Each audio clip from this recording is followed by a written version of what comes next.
그래서 오늘은 교리를 읽는 것이 아니라 우리가 교리라는 것을 공부해야 되는 이유. 그러니까 성경은 단순히 읽는 책이 아닙니다. 성경이라는 책은 우리가 탐구해야 되는 책이고 또 우리가 공부해야 되는 책이라는 거죠. 그래서 우리가 그렇게 해야 되는 이 교리라는 것, 이 교리라는 것은 과연 무엇인가? 그런 걸 좀 살펴보겠습니다.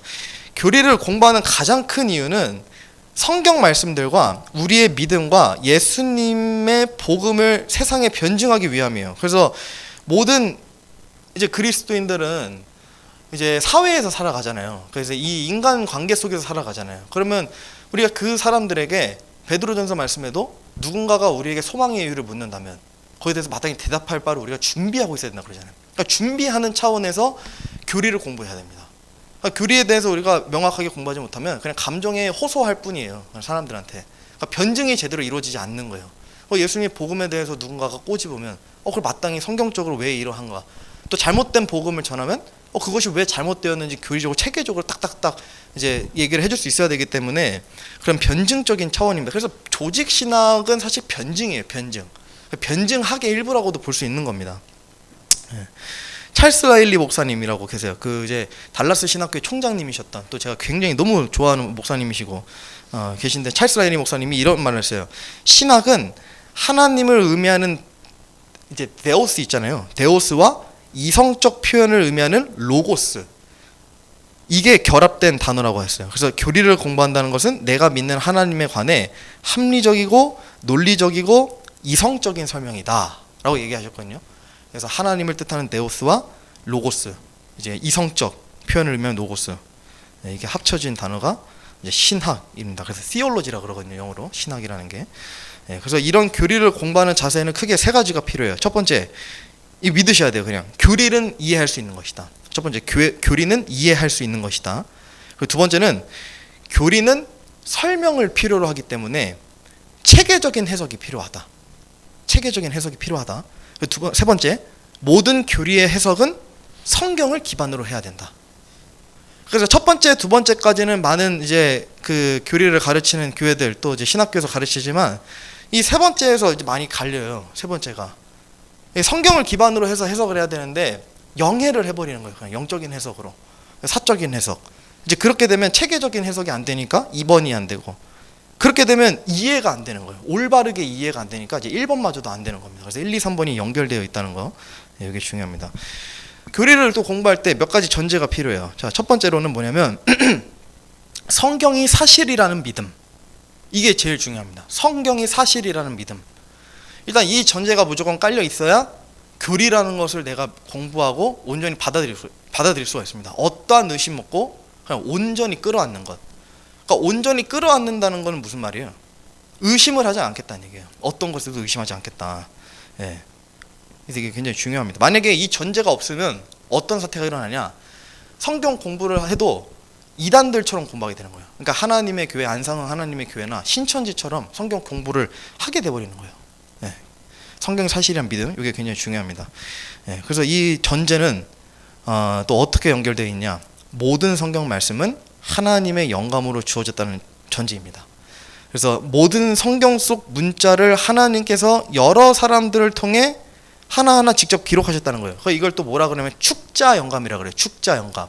문자 그대로가 이제 모든 문자에 영감을 받았다. 그러니까 하나님의 영감이 들어있다. 하나님께서 이제 영감으로 직접 기록하신 말씀이다. 그래서 다른 말로 이제 성경 무오설, 오류가 없다.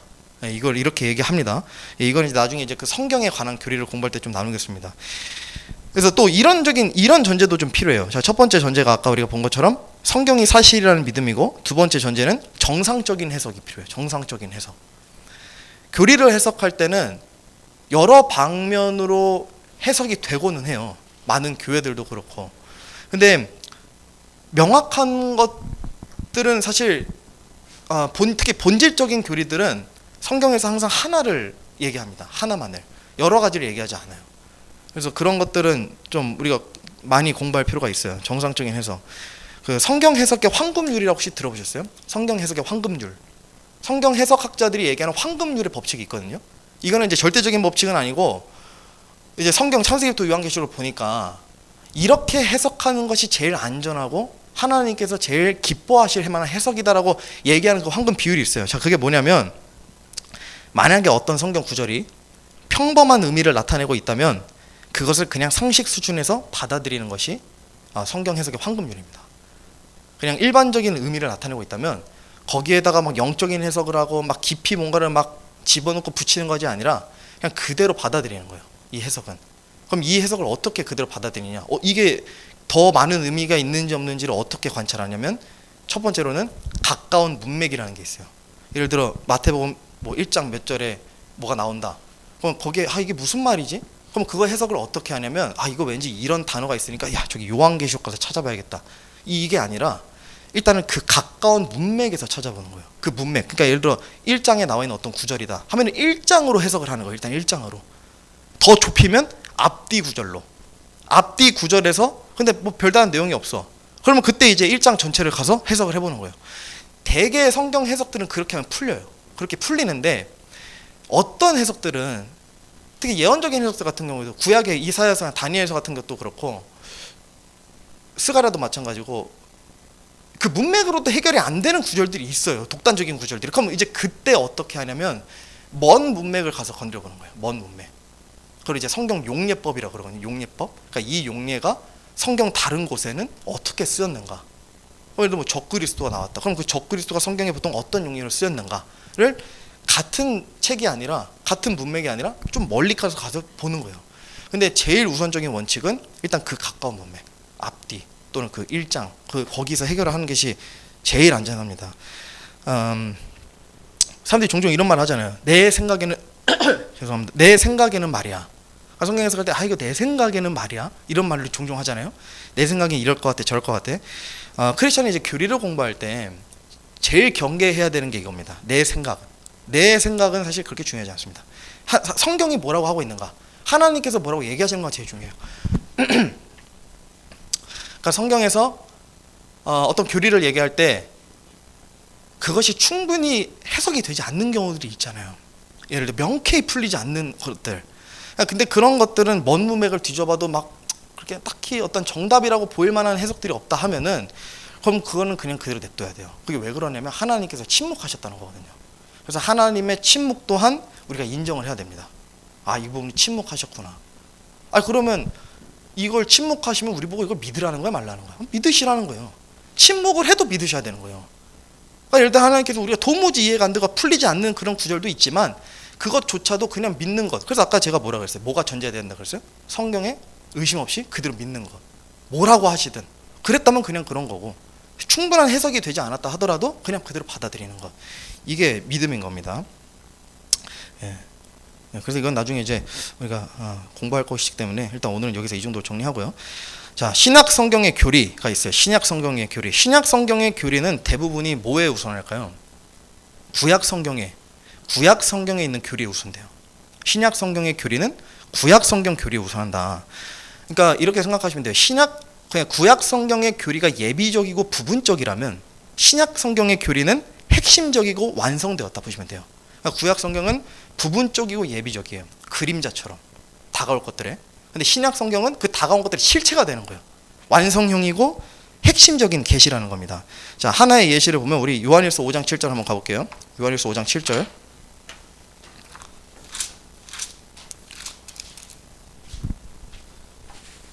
요한일서 5장 7절. 제가 읽어보겠습니다. 하늘에 증언하는 세 분이 계시니 곧 아버지와 말씀과 성령님이시나 또 이 세 분은 하나이시니라. 이건 삼위일체에 대한 교리잖아요. 근데 구약 성경에는 삼위일체에 대한 교리가 이렇게 정리돼서 등장하지 않습니다. 부분적으로 등장해요. 부분적으로. 굉장히 예비적으로. 근데 신약 성경에 요한일서가 돼서야 여기서 이제 요한이 딱 정의를 하는 거예요. 삼위일체에 대한 거를.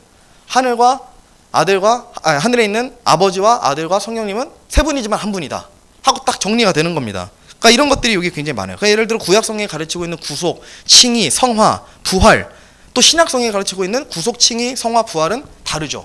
부분적으로. 감사합니다. 구약과 신약이 가르치고 있는 게 본질은 같지만 부분적인 것과 완성적인 게 좀 다르다. 따라서 구약 성경과 신약 성경은 근데 뭐 하나 덜 중요한 건 없어요.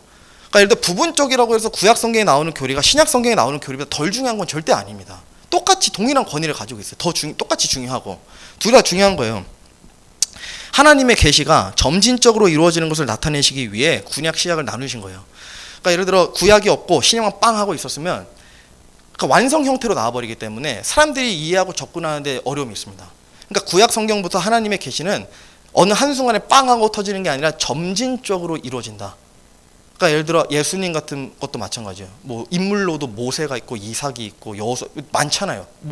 인물적으로 그러니까 예수님은 동시에 구약 시대에 예표된 예수님의 모형으로 나온 모든 예비된 그런 모형들의 또 모든 부분을 가지고 계시잖아요. 그러니까 부분적으로 이런 모습도 있으셨고 이런 모습도 있으셨고 이런 모습도 있으셨고 또 구원이라는 것도 마찬가지잖아요. 구원이라는 것도 창녀 라합도 마찬가지고 여러 모형 노아의 홍수 때 그냥 믿음으로 그 노아가 믿음으로 그냥 배 방주에 탄 것처럼 그 배를 지은 것처럼 이제 그런 것들이라는 거예요. 그러니까 실체는 등장하지 않지만 그런 모형적이고 예비적인 것들이 등장하면서 점진적으로 그런 것들이 계속해서 나오고 있다. 예. 그래서 성막, 성전도 있죠. 예를 들어 성막, 성전은 모두 불완전하잖아요. 구약 시대에 나오는 성막, 성전은. 그러니까 물론 모형이 이렇게 있고 그 안에 성막 있고 성전 있고 지성소가 성소가 있고 향단이 있고 뭐 드리는 염소와 뭐 양의 피가 있고 하지만은 그런 것들은 다 사실 불완전한 거예요. 불완전한 거. 성막과 성전의 제 기능이 아닙니다. 엄밀히 따지면. 그런 것도 완성하신 게 누구예요? 예수님께서 완성하셨다는 거예요. 성막과 성전을. 그죠? 예, 6월절 어린 양도 다 불완전한 겁니다. 이런 것들은 이제 어떤 실체의 예비적 모형이었고 신약에서 6월절 어린 양이 신약에서 예수님께서 직접 오시면서 그 실체가 이제 드러나시게 된 겁니다. 기독교 안에도 교리를 공부하는 자세에 대해서도 제각각이에요. 기독교를 크게 세 가지로 분류할 수 있어요. 세 가지. 이거 조금 중요합니다. 세 가지인데 어떤 스탠스를 가졌느냐에 따라 이 세 가지 중에 하나 분리돼요. 이거 혹시 적으실 수 있으면 적어보세요. 기독교는 크게 정통주의, 자유주의, 그 중간에 신정통주의가 있어요. 자, 제가 다시 한번 정리해드리면 원래는 정통주의예요. 정통주의는 뭐냐? 그러니까 초대교회 성도들, 예수님께 함께했던 그 제자들, 예수님께 직접 가르치면, 그러니까 예수님께서 어쩌면 정통주의의 그 본체가 되시는 거예요. 정통주의. 그러면 그 정통주의가 있는데 이 정통주의가 마음에 들지 않아서 완전 리버럴해져가지고 인본주의가 들어오고 각종 철학이 들어오고 여기서 이런 얘기까지 왠지 모르겠지만 그 실제로 이제 그 공산주의 사상이 침투를 하면서 생겨난 게 뭐냐면 자유주의예요. 자유주의. 예, 리버럴 노선이라고 얘기하는 그 자유주의가 거기서 생겨난 거거든요. 근데 이 자유주의 와서 보니까 이거는 너무 간 것 같아. 왜냐면 부분적으로 보면 우린 정통주의가 맞는 것 같기도 한데 하면서 다시 보수적으로 조금 돌아간 중간이 있어요. 이제 여기가 뭐냐면 신정통주의. 신정통주의. 정통주의, 신정통주의, 자유주의 이렇게 있는 겁니다. 자, 간단하게 제가 설명드릴게요. 정통주의는 뭐냐면 성경의 절대적 권위와 무호성을 고수해요. 그래서 모든 성경의 교리들을 온전히 끌어안고 믿고 가르치고 지켜요. 정통주의는. 그러니까 예수님께서 마태복음 28장에서 말씀하신 것처럼 모든 말씀들 지켜 행하라고 한 그 명령을 그대로 지키는 거예요. 정통주의는. 그래서 모든 하나님의 말씀을 문자적, 축자적으로 무오한 말씀이다. 성경 무오서를 그대로 끌어안는 거예요. 모든 말씀 오류가 없다. 다 그대로 믿을 수 있다. 자, 신정통주의는 뭐냐면 성경과 하나님의 계시는 강조해요. 근데 문제는 뭐냐면 성경을 해석할 때 아까 제가 성경으로 해석해야 된다 그랬죠. 근데 신정통주의는 상징적, 비유적으로 해석하는 경우가 많아요. 상징적, 비유적. 근데 상징적, 비유적으로 해석하는 것들이 성경 어느 부분에서는 괜찮은데 모든 부분에서 그래버리면 굉장히 위험하거든요. 그래서 상징적, 비유적으로 해석하는 시도가 있고 신정통주의는 그리고 자유주의 노선의 영향을 많이 받았기 때문에 왜냐면 자유주의에 있다가 뛰쳐나온 사람들이라서 이 사람들이 그러다 보니까 이제 부분적으로 자유주의가 끌어안는 것들을 끌어안긴 합니다. 자, 그리고 이제 자유주의가 뭐냐? 기독교 신앙을 시대적, 과학적, 합리적 관점에서 재해석해요. 그러니까 인본주의 관점으로 해석을 해요. 기독교를.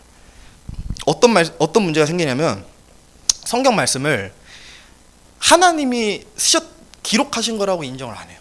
이들은. 그래서 이들은 사람이 그냥 쓴 거다. 선한 사람들, 착한 사람들이 또는 예수님과 함께 했던 사람들이 성경 말씀을 기록했다. 그래서 인간이 쓴 거라고 믿어요. 인간이 썼다고. 이 자유주의에 있는 사람들은. 그러다 보니까 뭐 별의별 걸 다 그냥 영적으로 해석을 해버리는 거예요. 그냥 문자 그대로 안 받아들여. 예수님이 이렇게 하셨다면 그냥 이렇게 하신 거로 받아들여야 되는데 이렇게 하셨다? 이거 왠지 이거 같아 하면서 그냥 내 생각에는 말이 하면서 되게 다양하게 해석을 하는 거죠. 그래서 특징은 뭐냐면 성경 말씀을 인간이 기록한 산물로 간주하고 기적, 초자연적인 사건들은 모두 부정해요. 모두. 그러니까 예수님께서 기적들을 행하셨는데 그 기적들은 다 상징적이라는 거예요. 실제로 일어났던 일들이 아니라. 그래서 이제 그렇게 가르치는 겁니다. 네.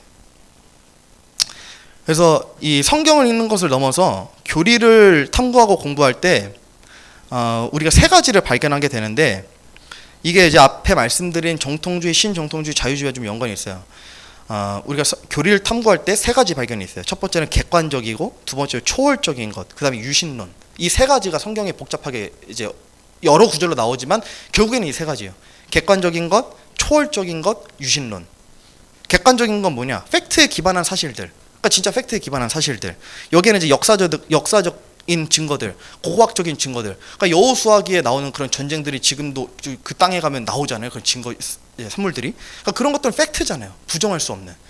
뭐 노아의 홍수에 지금 뭐 발견되는 것도 마찬가지고 그 홍해에 막 이제 침수되어 있는 이제 그 이집트 파라오 때 그 병거들도 마찬가지고 부정할 수 없는 자연의 증거들. 예언이 성취된 명백한 팩트를 얘기하는 게 첫 번째 객관적인 것. 이걸 첫 번째 발견하고 두 번째로 발견하는 게 초월적인 거예요. 그러니까 인간의 지식으로는 이해할 수 없는 것. 예수님께서 행하신 기적들이나 그런 오병이어의 기적들도 마찬가지고 그런 것들은 우리가 이해할 수 없잖아요. 그러니까 또 이제 뭐 에녹이 그냥 들림을 받는다거나 엘리야가 올라간다거나 그죠? 그런 것들은 우리가 도무지 이해할 수 없지만 초월적인 내용들 구약의 구름 기둥이나 불 기둥 이런 것들 같은 것이 이제 초월적인 것. 그래서 이걸 발견하게 돼요. 마지막으로 이제 유신론. 이건 이런 모든 내용에 따라서 성경은 하나의 신, 유일신, 유일무이한 오직 한 신만을 증언하고 있다는 것을 발견하게 됩니다. 그래서 객관적인 것, 초월적인 것, 유신론. 자유주의의 노선의 사람들은 유신론만 받아들이고 객관적인 것과 초월적인 것 모두 부정해요. 아무것도 안 믿어요. 그냥 유신론만 받아들여요. 신정통주의 노선의 사람들은 유신론과 초월적인 건 믿지만 객관적인 것들은 믿지 않아요. 그러니까 증거들이 나왔는데도 믿지 않아요. 신정통주의 사람들은. 정통주의 사람들은 다 믿어요. 이 세 가지를. 객관적인 것, 초월적인 것, 유신론을 다 믿습니다. 있는 그대로 싹 다 믿어요. 그냥 전혀 의심하지 않고. 그럼 우리 독립침략에는 어느 노선일까요? 그렇죠. 우리는 정통주의 노선이에요. 정통주의. 다른 말로 근본주의라고도 하고 세대적, 시대적으로 분리하는 거에서는 세대주의라고도 하고 그 디스펜세이셔널리즘이라고 세대주의 신학이라 그러는데 그 독립침례교회는 세대주의에서도 여러 가지가 있어요. 이거 되게 복잡한데 뭐 수정 세대주의가 있고 뭐 진보적 세대주의가 있고 뭐 보수적 세대주의가 있고 되게 많은데 그냥 제가 그거는 잘 모르겠어요. 그거 너무 깊어가지고 제가 거기까지 아직 공부를 못 해봤거든요. 근데 어쨌든 저희는 이제 세대주의인 거고 이제 수정 세대주의라고 얘기하는 분들도 있어요. 우리가 수정 세대주의다. 근데 어쨌든 우리는 이제 시대를 나누는 관점이 세대주의고 또 우리 믿음은 근본주의고 또 우리의 신앙은 정통주의, 전통주의자들인 겁니다. 그래서 이처럼 우리가 고리를 공부하는 자세 또 이제 그런 본질들 또 우리의 어떤 정체성 이런 것들 살펴봤는데 자 그러면 이제 교리는 무엇인가? 우리가 앞으로 공부하게 될 이 교리라는 것은 무엇인가? 요거에 대한 정의를 좀 나누고 마치겠습니다. 교리의 정의, 이제 영어로 doctrine이라고 그러죠. 교리가 이제 영어로 doctrine인데 어떤 진리에 대한 사실을 체계적으로 모으는 게 교리입니다. 어떤 진리에 관한 퍼즐들이 있어요. 수많은 퍼즐들이 있는데 이걸 체계적으로 사람들이 이해하기 쉽게, 인간이 이해하기 쉽게 공부하기 위해서 정리하고 그런 학습적인 수단을 만드는 게 교리인 거예요. 교리. 또한 이렇게 체계적으로 정리된 교리를 체계적으로 조직적으로 배우는 것을 뭐라 그러냐면 조직신학이라고 그래요. 조직신학. 우리가 그래서 지금 하고 있는 거죠. 과거에도 언급한 것, 제가 전에도 몇 주 전에도 언급한 것처럼 우리나라는 더 이상 조직신학을 잘 가르치지 않습니다. 교회들이. 왜냐하면 이 조직신학을 알게 되면 양들이 머리가 커진다 그래서 이제 교회 내 분열을 초래하고 목사들에게 지적질하고 가르친다. 그래서 목사들이 이제 설교의 자유가 없어진다 해서 가르치지 않는데 아니에요. 이거 무조건 가르쳐야 돼요. 교회가 다른 거 제쳐두고서라도 이거 가르쳐야 돼요. 조직신학을 무조건 가르쳐야 되는 겁니다. 요한복음 5장 39절 보겠습니다. 요한복음 5장 39절. 요한복음 5장 39절.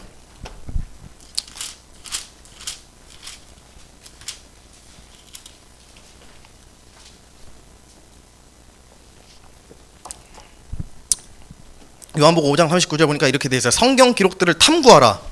그죠? 영어로 보면 search the scripture이라고 나오잖아요. scriptures. 그러니까 search가 이제 진짜 공부하고 찾고 우리가 뭔가를 알고 싶어서 이 기록된 내용들을 계속 체계적으로 알아가야 된다는 거예요. 너희가 그것들 안에서 영원한 생명을 얻는 줄 생각하는데 그것들은 나에 대하여 증언하는 것들이니라. 그러니까 성경 기록들을 탐구하는 것이 영생과 연관되어 있다는 거예요. 그러니까 복음도 마찬가지예요. 복음이란 건 되게 단순한 진리 아니까 단순하죠. 굉장히 단순하지만 올바르게 전했을 때 단순한 거예요. 올바르게. 꼴라면 얼마든지 꼬우는 거예요. 그러니까 많은 이단들이 이 은혜 언약의 복음을 전하지 않고 행위 구원의 복음을 전하고 되게 불완전한 복음을 전하잖아요. 한 번 믿은 거 구원받는 거 아니고 죽어봐야 한다. 계속해서 우리가 구원은 이뤄가야 되는 거다. 불완전한 복음, 잘못된 복음이잖아요. 왜 그래요? 왜 그런 교리가 나오는 거예요? 성경 기록들을 탐구하지 않았기 때문에. 성경 기록들을 탐구해서 올바르게 해석을 하면 그런 결론이 나올 수가 없어요.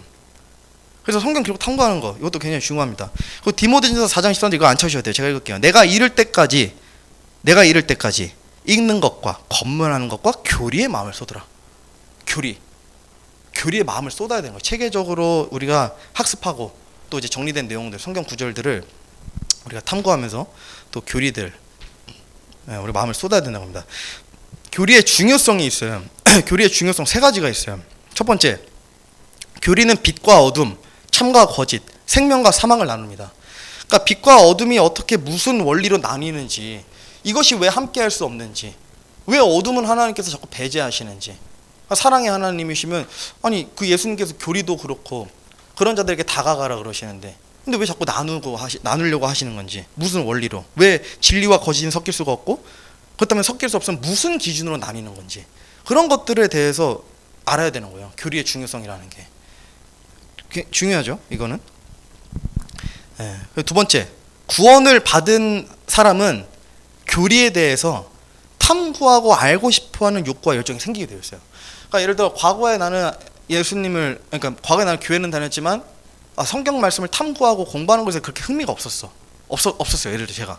근데 어느 순간 예수님 말고 참된 복음을 알게 됐어요. 그래서 예수님이라는 분이 진짜 실존하시고 이분이 나의 모든 죄들을 십자가에서 대속하셨다는 것, 또 부활하셨다는 것, 그거를 믿고 그분이 행하신 모든 일을 믿으면 어떻게 되냐면 성경 말씀들을 탐구하고 싶어지는 거예요. 읽는 것에서 끝나는 게 아니라 진짜 공부하고 싶은 거예요. 이게 도대체 왜 이런 구절에 쓰여있지? 왜 이런 구절에 쓰여있지? 그 탐구하는 자세가 생긴다는 겁니다. 이게 교리의 중요성이에요. 이게 교리의 중요성 중에 하나인데, 그러니까 아까 제가 이제 오전 설교 때 얘기한 것처럼 그 영적으로 갓난아기가 되는 거거든요. 구원을 받으면. 그러니까 40년 신앙생활했어도 40년 되는 그 날에 만약에 구원을 받았다면, 참된 복음을 들어서 구원 받았다면 그날부터 다시 영적 아기가 되는 거예요. 그러면 어떻게 되냐면 빨리 성장해야 되잖아요. 포도나무인 예수님의 가지인데 빨리 열매를 맺어야 되잖아요. 그럼 욕구가 생긴단 말이에요. 예수님께서 원하시니까. 그러면 성경 말씀을 계속 읽게 하시고 우리 안에 성령님이 계속해서 말씀으로 우리를 책망하시고 또 가르치고 싶어 하신다는 겁니다. 그래서 그렇게 자라면 그 아기가 어떻게 돼요? 음식을 씹으려 하고 관절과 근육이 조금 붙으면 이제 어떻게 하려고 그러죠? 걸으려고 하잖아요. 아기가 일어서려고 그러고, 거기 또 자신이 생기면 어떻게 해요? 나중에 뛰려고 그러잖아요. 이 아이가. 그런 과정들이 점진적으로 필요하다는 거, 갑자기 뛰는 게 아니라 점진적으로. 그러니까 처음에는 말씀의 이제 기초 교리들, 사도 바울이 그렇게 중요했던 다시 공부해야 되는 그 기초 교리들, 그런 것들을 공부하면서 좀 성장했다면 이제 어려운 말씀들, 그러니까 좀 교리를 이렇게 체계적으로 공부하면서 신학을 공부하면서 고기도 씹을 줄 알고 또 고기도 소화할 수 있는 능력이 생기고, 소화라는 거는 뭐냐면 영적으로 소화한다는 건 내가 열매를 맺을 수 있다는 뜻이에요. 머리만 채우는 게 아니라 삶에서 내가 진짜 그걸 행할 수 있는 거예요. 그게 이제 고기를 잘 소화하는 사람들입니다. 자, 누가복음, 이거 제가 읽을게요. 누가복음 24장 32절 보면 이런 말씀이 있어요. 누가복음 24장 32절에 그들이 서로 이르되, 그분께서, 예수님께서 길에서 우리와 말씀하시고 우리에게 성경 기록들을 열어주실 때에 우리 마음이 우리 속에서 뜨겁지 아니하더냐. 그러니까 예수님께서 교리들을 얘기하시니까 마음이 막 뜨거워진 거예요. 이 사람들이. 그래서 이런 중요성도 있습니다. 자, 세 번째, 올바르게 공부해서 정립된 교리는 올바른 열매를 맺을 수 있습니다. 올바르게 공부하지 않은 교리들로는 열매를 못 맺습니다. 이게 원리가 그래요. 그리스도인의 그 시몬과 거둔 법칙에도 열매를 맺는 교리에 보면 무조건 올바른 교리를 공부해야 돼요. 올바른 교리를 공부하지 않으면 열매 자체를 맺을 수가 없어요. 나무가 그걸 허락하잖아요. 나무가, 예수님께서.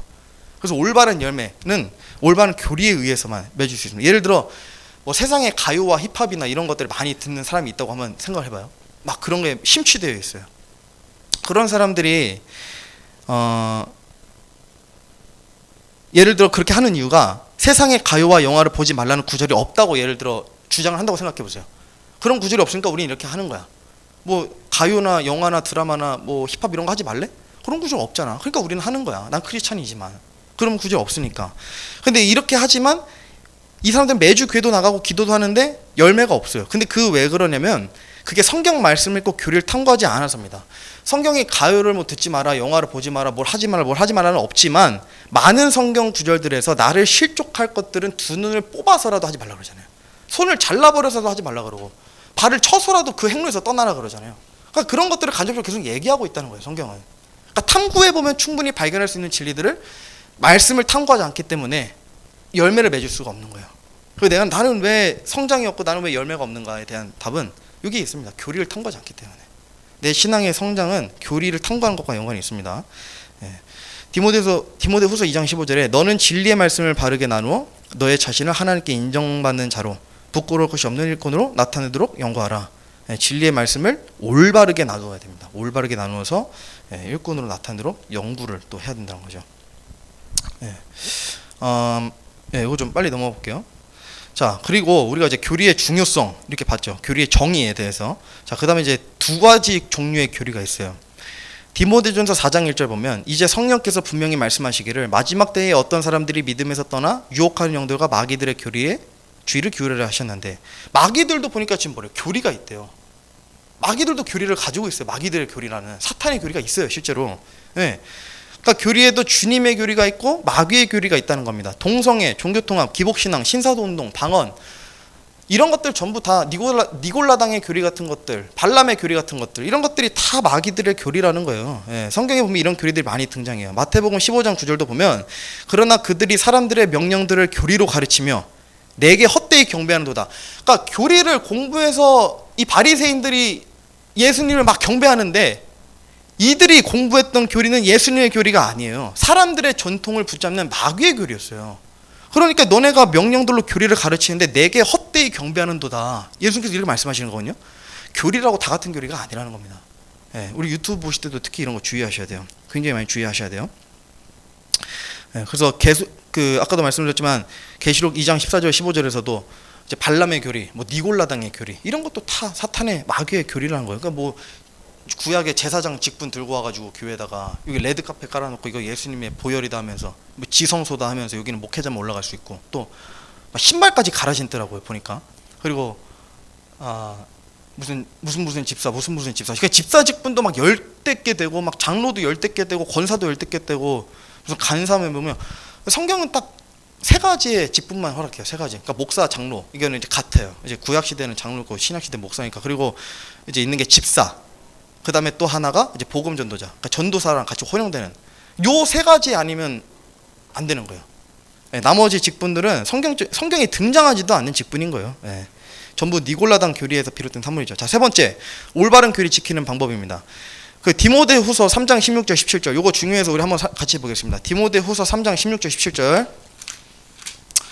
우리 다들 너무 피곤하시죠? 하는데 저도 힘드네. 디모데후서 3장 16, 17절 이거 좀 중요해요. 잠깐만 디모데 전서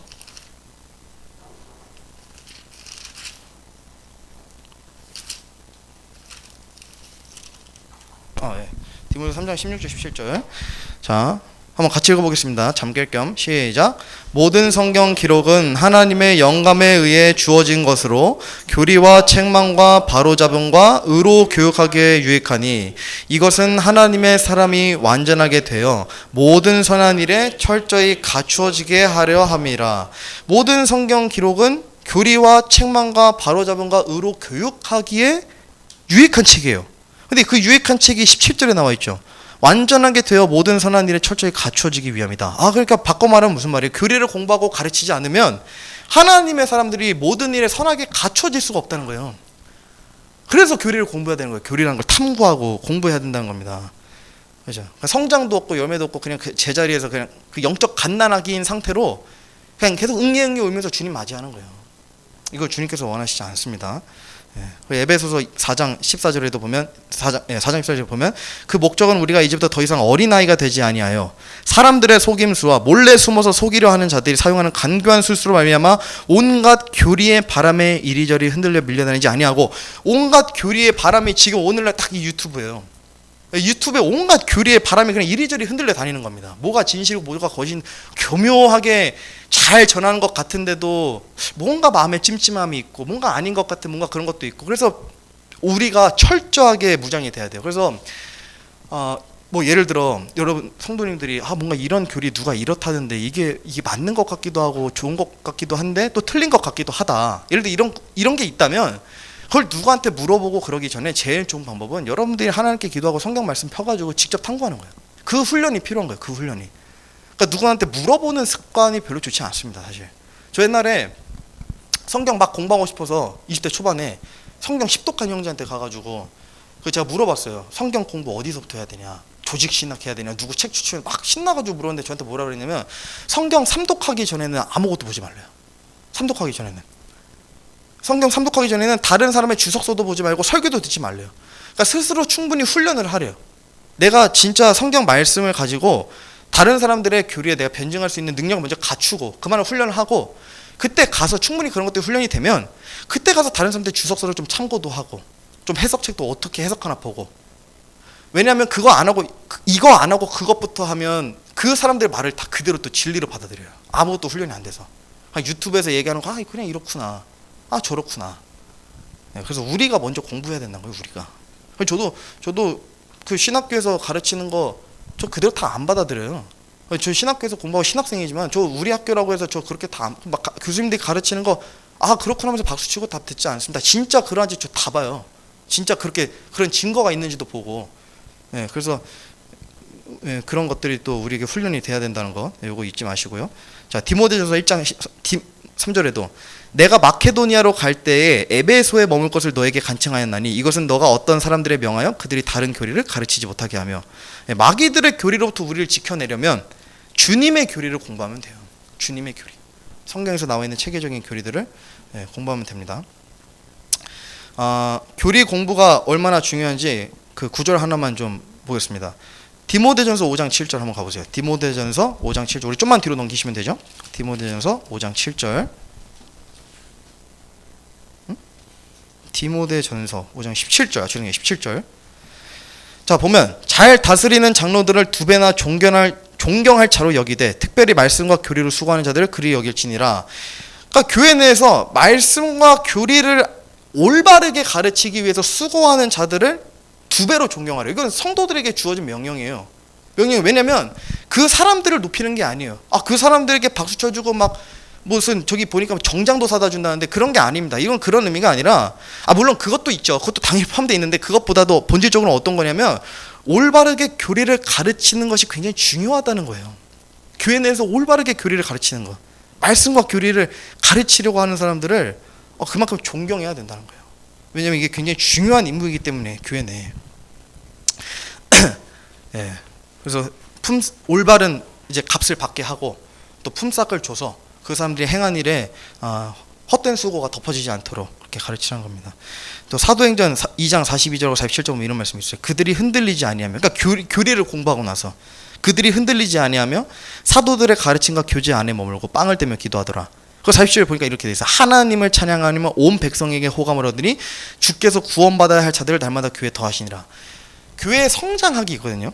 교회 성장하기라고 있는데 저는 아직 듣지는 않았어요. 근데 뭔지는 알아요. 그게 저도 다른 책으로 공부해봐서. 근데 교회 성장하게 이제 그 안전하게 가르치는 교회 성장학을 가르치시는 저자분들의 글을 보면 그것들 되게 많이 강조해요. 그러니까 교회가 준비되지 않으면 부흥은 없다. 그러니까 다 영적 갓난아기인데 하나님께서 영적 갓난아기를 보내시지 않는다는 거예요. 물론 인간적인 방법으로 우리가 할 수 있겠죠. 우리가 세상 교회들이 하는 거, 많은 교회들이 하는 것처럼 뭐 돈을 많이 써가지고 또는 사람들을 많이 써가지고 수단들을 많이 활용해서 한다거나. 근데 하나님께서 사실 그 교회 성장할 때 제일 좋은 방법은 하나님께서 붙여주시는 혼이거든요. 안전하게 붙여주시는 혼. 성령께서 화평의 띠로 모으시는 그런 혼들. 근데 그런 혼들이 교회가 흔들리지 않고 사도들의 가르침과 교제 안에 머물 때, 교리를 올바르게 공부하고 그 교리를 공부하는 마음이 식지 않을 때, 이제 그때 가능하다는 겁니다. 예. 그래서 교회가 준비되지 않으면 하나님께서 일하실 수가 없어요. 그러니까 저도 마찬가지예요. 제가 말씀 공부하고 교리 공부하는 거를 저는 교회 개척하고 몇 배는 예전보다 더 많이 하고 절대 게으르지 않으려고 제가 제일 경계하는 거예요. 목회자의 제일 무서운 유혹 중에 하나가 게으름이래요. 영적 게으름. 근데 그거 저는 굉장히 경계하고 있어서 정말 많이 경계하고 있습니다. 그래서 교리 공부하는 것 굉장히 저도 중요하게 생각하고 있고, 또 그렇게 해야지만 하나님께서도 도구로 사용하신다는 것을 알기 때문에 저는 하나님께 많이 쓰임받고 올라가고 싶어서 그래서 교리 공부 우리 다 같이 했으면 좋겠습니다. 그래서 앞으로 이제 결론적으로 우리가 배울 것들이 뭐냐면 뭐 이런 것들이에요. 이제 오늘 이제 교리의 중요성에 대해서 살펴봤잖아요. 그럼 이제 무슨 교리를 배우냐? 성경, 삼위일체 하나님, 아버지 하나님, 예수님, 예수 그리스도. 예수님이 아니라 예수 그리스도가 사실 이제 뭔가 가르치고 누군가에게 전할 때는 맞습니다. 예수님은 하나님이 육신되어서 인간으로 오신 그분을 호칭할 때 쓰는 말이 예수님이고, 그리스도라는 말은 그런 분이 나의 구세주이십니다. 그런 분이 나의 크라이스트십니다라고 고백하는 게 이제 그리스도라서 예수 그리스도라고 표현하는 것이 사실 조금 더 성경적이긴 합니다. 하나님이 육신된 예수님과 또 그런 육신으로 오신 예수님은 동시에 또 하나님이시라는 이제 고백이거든요. 예수 그리스도가 그냥 예수님이 아니라, 물론 그냥 교제할 때 예수님 얼마든지 편하게 쓸 수 있지만 누군가에게 가르치고 또 이럴 땐 예수 그리스도라는 표현이 조금 더 성경적이라는 거죠. 그다음에 성령님에 대해서 배울 거고, 그다음에 사탄과 천사들에 대해서 배웁니다. 우리가 눈에 보이지 않는 그 영적 존재들, 우리 김광현 형제님은 나의 형제들아 막 하면서 얘기하시는 그런 존재들에 대해서 우리가 너무 많아요. 배울 게 이것도 진짜 중요해요. 그리고 사람에 대해서, 또 죄에 대해서, 구원, 교회, 예언, 종말론이라고 그러죠. 이런 것에 대해서 배울 예정입니다. 자, 결론으로 교리는 하나님의 진리와 계획을 체계적으로 알게 하는 도구. 일단 우리 처음에 그거 밟고, 두 번째로 본 게 교리를 통해 성도는 분별력과 안정감을 누릴 수 있어요. 평안함을 누릴 수 있어요. 확실한 교리 옆에 딱 붙어 있으면 흔들리질 않습니다. 그래서 무장된 믿음을 위해서 또 살펴봤고, 세 번째로 그렇다면 이런 교리는 무엇인가? 이 교리의 중요성, 또 바른 교리, 바른 구원은 또 우리의 신앙생활과 어떤 연관이 있는가, 이렇게 살펴봤습니다. 그래서 앞으로 우리 계속해서 이거 신실하게 계속 우리 지금 오늘 처음이라 좀 서론이 좀 길었는데 이거 한 2-30분 내로 계속 다 끝낼 예정이에요. 너무 길게 하지 않고 그냥 한 늦어도 30분 내로는 다 끝낼 예정이라 우리 계속 신실하게 잘 함께 해주셨으면 좋겠습니다. 그럼 제가 기도하고 마치겠습니다.